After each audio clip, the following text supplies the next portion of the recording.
Hey guys, today in this video I will be working on integration by parts and trig substitution. In order to support my work, you can like and subscribe, and I hope you can enjoy this video. Have a good one. All right then.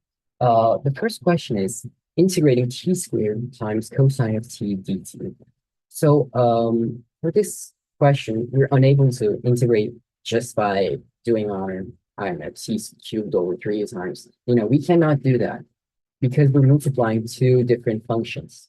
And when we see questions like this, the best solution would be integration by parts. And what is integration by parts? Simply integration by parts is if we have something u, v, w, you might see this w as a v, but because my v and u looks like each other, I just make it w. The terms, the variables doesn't really matter in this concept. I mean, if you use w for something else, don't do it, but you can identify as however you want. And then this ends up being u times w minus integral of w d. I mean, du. You don't have it. And this is our integral simply. That's how we evaluate this. And over here, we will just identify something as u and something as dw. And then we're gonna make up our ingredients and create our delightful integral, as you may. I think this is one of the most fantastic parts of integrating. After you get your ingredients and you're ready to go, that's actually a very good feeling, in my opinion. Anyway, let's call t squared equals to u and cosine of t dt equals to dw. So here's the catch, guys. Some of you might wonder why did I identify t squared as my u and not cosine of t dt. So the answer is actually pretty simple. So here's the thing: when I identify as something as u, that means that I'm deriving that. And when you derive, especially an exponential function like t squared, you're actually getting rid of one square factor of, or one exponential factor of t. So I will end up with 2t. And the next step, I will not have t, which actually gets rid of that extra variable, which is a good thing. But if I did that for cosine of t, I would just be in a loop. I would get sine of t, cosine of negative cosine of t, and that would follow up each other. It wouldn't benefit me at all. So especially in these cases, if you see a trig function, try not to call that as your u, but your dw, so that when you integrate it, you're still going to get a trig function. But for the other part of that integral, you will end up with something better. So I have my dw, my u, and what is my du? Du is simply 2t, and w is sine of t. Is that right? Yeah, sine of t. So I have my ingredients. So now we can keep working. U times w would be t squared times sine of t minus integral of w, which is sine of t, times du, which is 2t. And since this is the same thing as we did previously, this is two functions, we want to do the same process again. Therefore, I will make another integration by parts. So over here, as you can see, I want to call my u as 2t, so that when I derive this, now I'm going to get 2, but not something with t, which will help me to integrate something just as a trig function. And other than that, dw would be sine of t dt, du is just 2, and w is negative cosine of t. So let's move on. So I'm just going to write that t squared sine t down. T squared minus duw, which is negative 2t cosine t, minus integral of w, which is negative cosine, times 2dt. And that 2dt comes from du. Over here, w du is my integral. So there I have my integral. And over here, now I don't need to do integration by parts. This is just simply I'm simply going to get the answer. What is my answer? I'm just going to pull out that -2 constant in the front. So I will have 2. I'm just going to make this parentheses again. 2 times cosine of t dt. And the integral of cosine of t is just sine of t. So I'm just going to write that down. Do I not have any reason over here? Yep, there it is. 2 sine t. And t squared sine t minus that. And this is my integral, guys. If you want to move forward, you can distribute this minus side and sign inside. But I would say this is perfectly fine to leave it like that. But I don't know if your professor is quite strict about that. You can just distribute this minus sign and write that down, which is a very simple thing. And there it is. Integral of t squared cosine t dt is this. And just a quick touch, we also have to write a plus c constant here, since this is an indefinite integral. Try not to forget that. Sometimes, especially if you're not solving integrals recently, it's very possible to forget that plus c. So just try not to. All right. So the next question is integral of x squared minus 2x plus 1 times e to the 2x dx. So for this one, what you want to do is identify u as x squared minus 2x plus 1. But something more simpler is that you can actually see this is a complete square of x minus 1.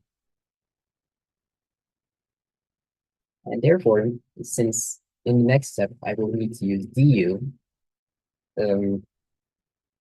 I want to make my u something simple that when I do my du and I take the derivative of that, I will be able to integrate that with no problems.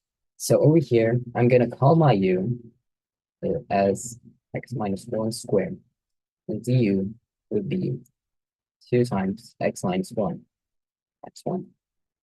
dw is whatever is left, which is e to the 2x times dx. And w is e to the 2x over 2. So since now I have all of my ingredients, I can start working. X minus 1 squared times e to the 2x over 2. Is there any way to push this somewhere else? If not, I'll keep writing down. Minus integral of e to the 2x over 2 times t 2x minus 2 dx. All right.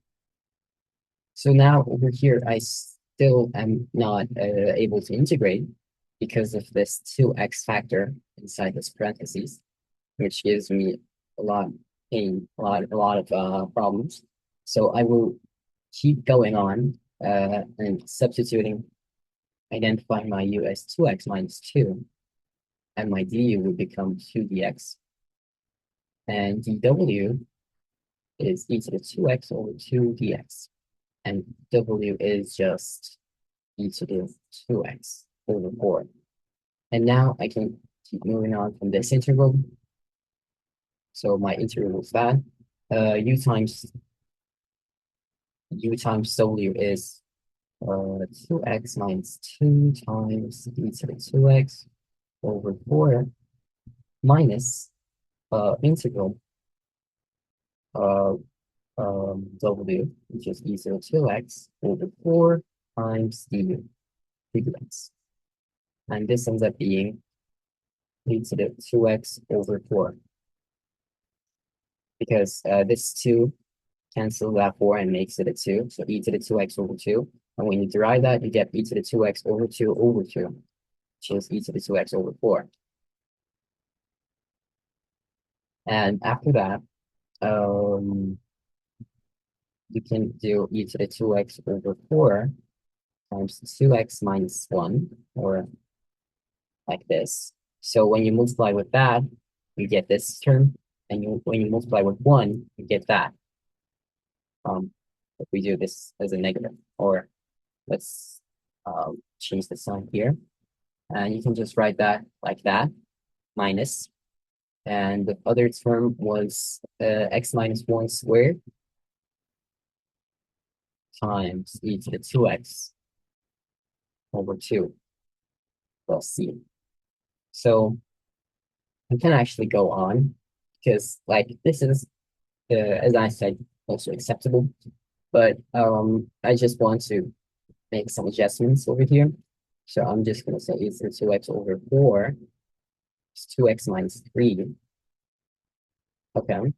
And e to the 2x over 2, x minus 1 squared. Um, I don't want to open up a square, honestly. And instead of doing that, you can just say e to the 2x over 2 times x minus 1 squared minus 1/2 times 2x minus 3 plus c.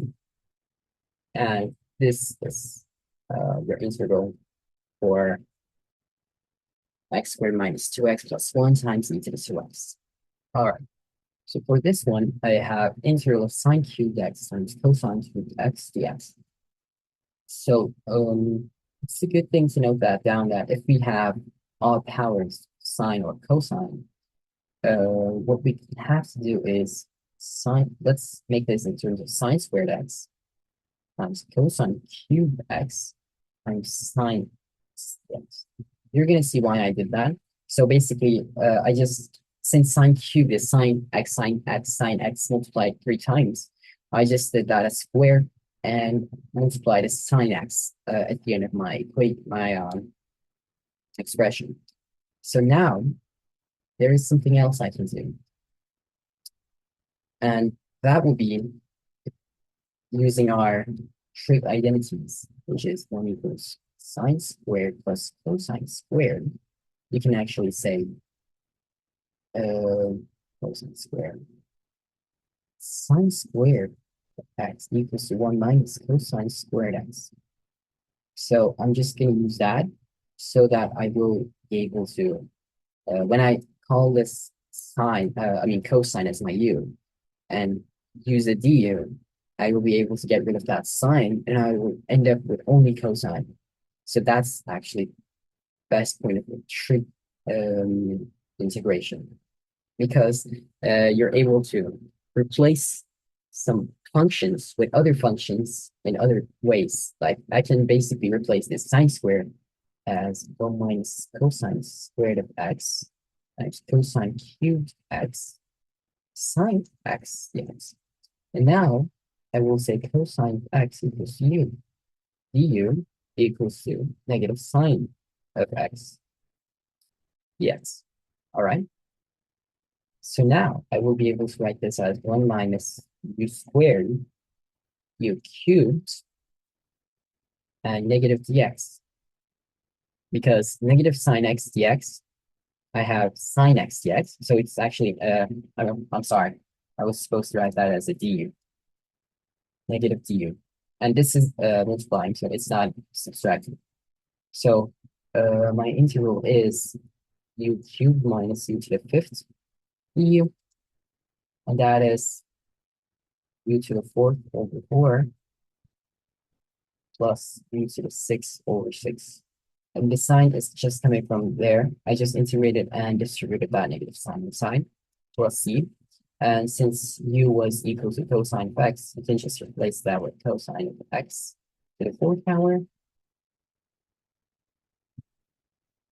And cosine of x to the 6th power over 6 plus c would be your answer.